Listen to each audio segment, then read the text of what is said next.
light, light's composed of waves of energy, and I'm not sure how it's created. Light is created through the transfer of energy, I think. I haven't, shoot. The sun?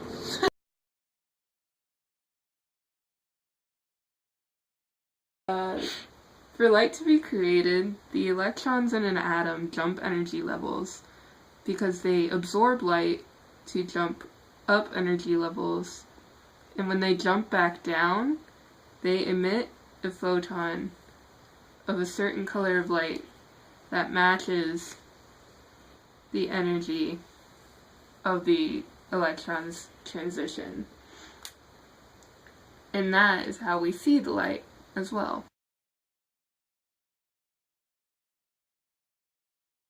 Are there? Bright light, dark light, infrared light. I don't know. What kinds of light? Dull light, bright light. Okay. There's all kinds of light.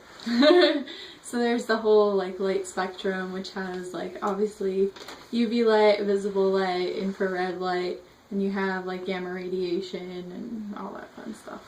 I don't know the exact order. Is she the only person who got that one? Yeah.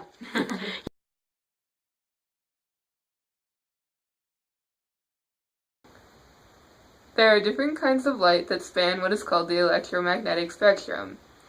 These different kinds of light are gamma, which is on this end of the spectrum and didn't fit on the board, X-ray, ultraviolet, visible, which is the light that we can see, infrared light, and radio waves.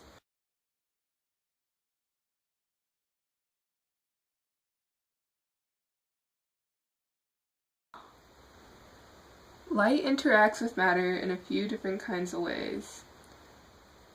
One of these ways is absorption, where the light will run into the matter and then no light will be able to pass through. All of the photons will be absorbed. The next form of interaction is that of transmission, where the photons will hit the material and then simply pass right through. One last way is that of reflection, where any photons or light that hit the matter will be reflected in a different direction.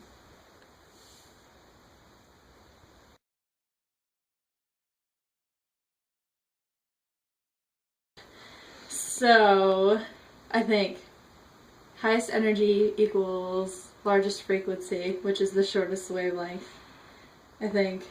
And what kind of light has the shortest wavelength? I think, I'm probably going to say the wrong end of the spectrum, but I think it's infrared, and then it goes up from there. The hottest type of light. It is gamma ray. No. X-rays. Radio. Okay, hold on. Ultraviolet. Oh, man. Each type of light has certain properties: wavelength, energy, and frequency. Higher energy corresponds to higher frequency, and this can be applied to rays like X-rays, which, when you draw the arrows that correspond to each of these, you can see that the further to the left you get on the electromagnetic spectrum, when it's laid out like this, the higher the energy and the higher the frequency, but the smaller the wavelength. Radio waves at the opposite end of the spectrum have the lowest energy, the lowest frequency, and also the longest wavelength.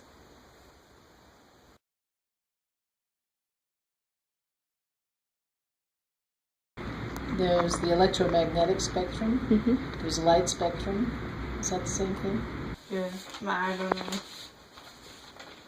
There's emission, absorption, and there's three, right? Emission, absorption, and I can't remember the third one. The types of spectra are determined by the matter the light interacts with. A continuous spectrum is caused by a hot, dense object. Absorption line spectra are caused by light emitted from a hot, dense object being transmitted through a cooler gas. The light is absorbed by this cooler gas and produces the absorption lines in the spectrum.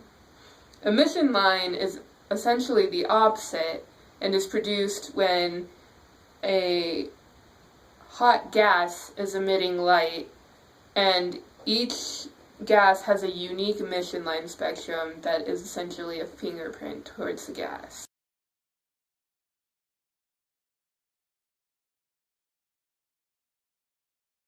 It's an emission spectrum. But no, absorption. It's absorption.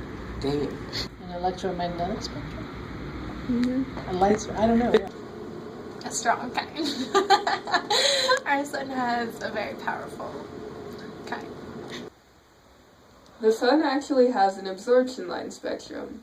The center of the sun is hot and dense, and although the surface of the sun is also quite hot, it is cooler than the core, meaning that the sun has an absorption line spectrum caused by its atmosphere.